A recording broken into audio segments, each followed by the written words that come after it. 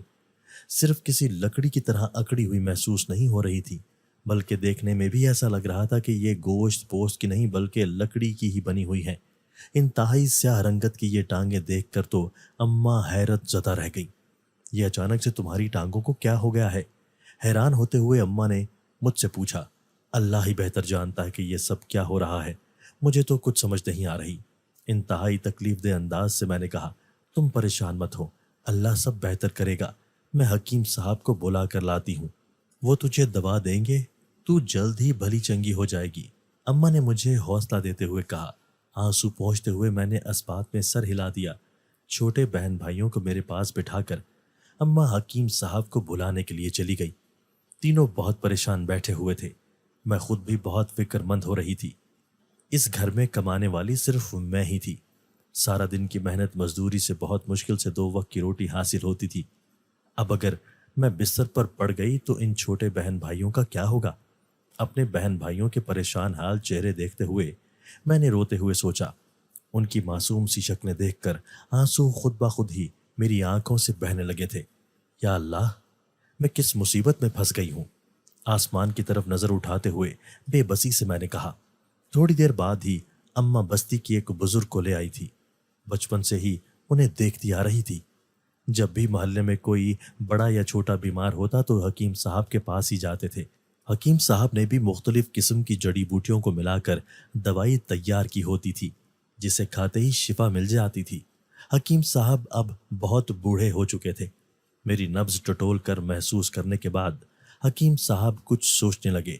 کیا ہوا ہے حکیم صاحب؟ آپ تو پریشان دکھائی دینے لگے ہیں۔ حکیم صاحب کو گہری سوچ میں ڈوبا دیکھ کر اماں نے فکر مندی سے پوچھا۔ مجھے تو کچھ سمجھ نہیں آ رہی، بظاہر تو کسی تکلیف کے آثار دکھائی نہیں دے رہے۔ میرے علم کے مطابق اس کی نبض بالکل ٹھیک ٹھاک ہے۔ ٹانگوں کی سیاہ رنگت دیکھ کر مجھے اپنے ہی علم پر شک ہونے لگا ہے۔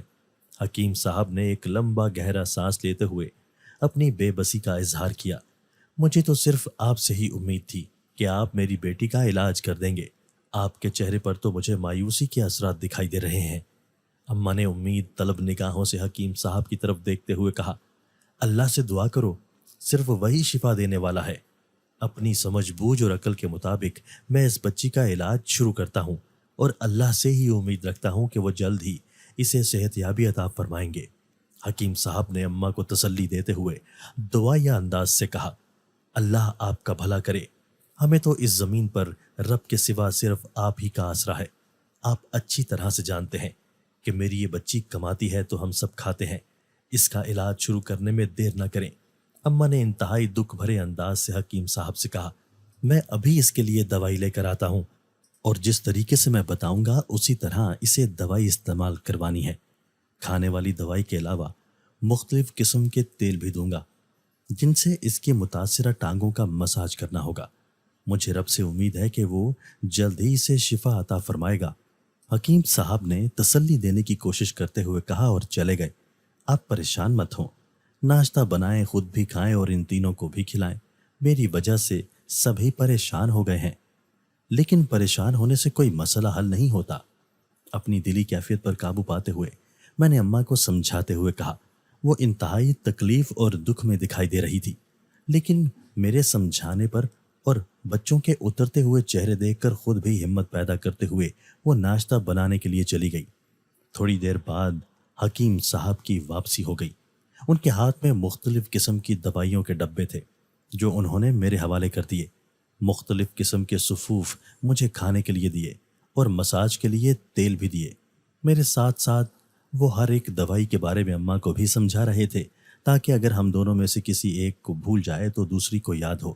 آپ کا بہت بہت شکریہ حکیم صاحب، میں بہت جلد آپ کو ان کے پیسے دے دوں گی، اماں نے حکیم صاحب کا شکریہ ادا کرتے ہوئے کہا۔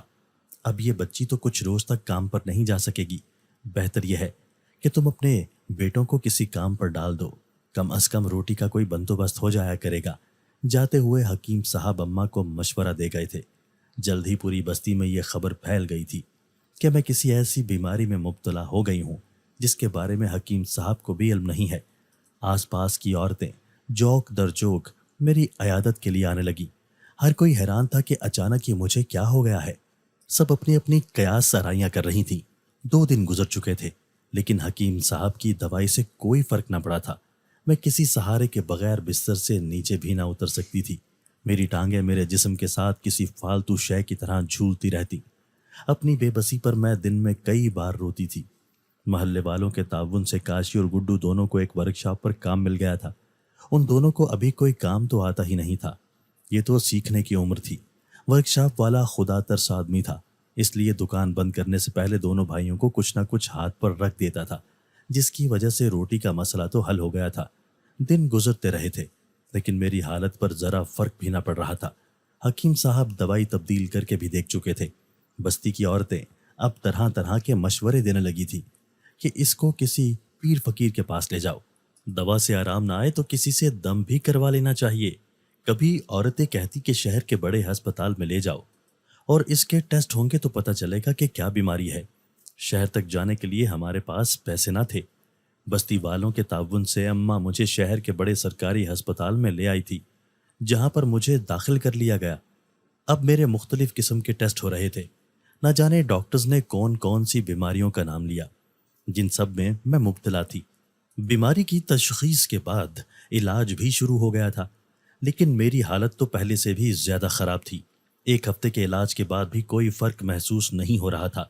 مجھے اور اماں کو گڈو، کاشی اور رانی کی بھی فکر رہتی تھی۔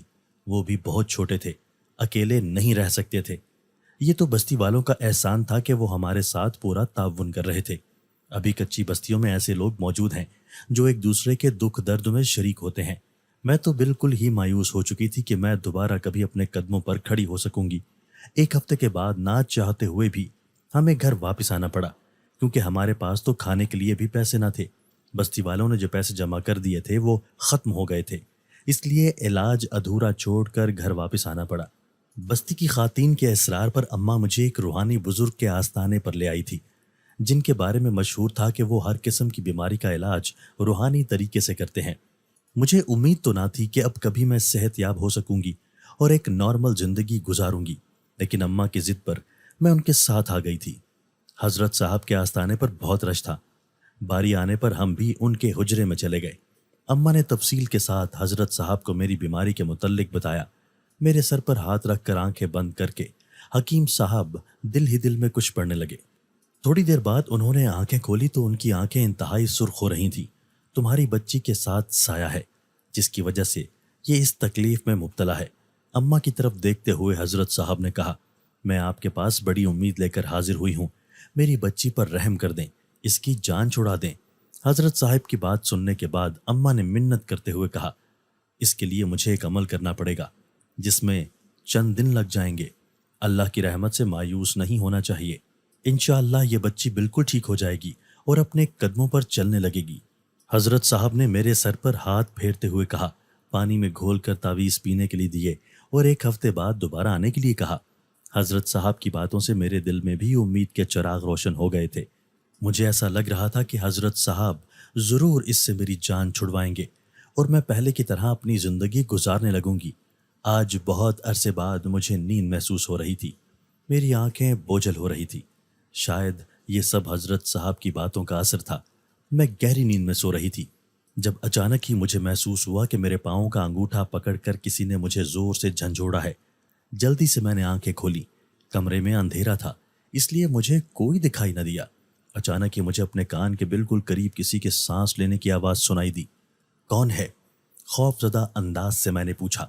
اچانک ہی کمرے کا اندھیرا چھٹ گیا اور میرے سامنے ایک شخص دکھائی دیا جس نے ہاتھ میں ایک سرخ رنگ کا ڈبہ پکڑا ہوا تھا۔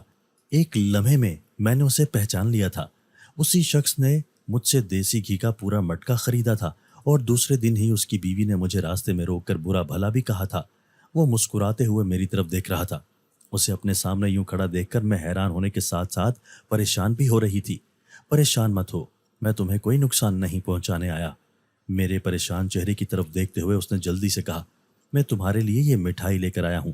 تمہیں یاد ہے نا کہ میں نے تم سے دیسی گھی خریدا تھا؟ ہاتھ میں پکڑا ہوا ڈبہ میری طرف بڑھاتے ہوئے اس نے کہا۔ میں نے نظر کمرے میں ڈالی تو سب بے خبر سو رہے تھے۔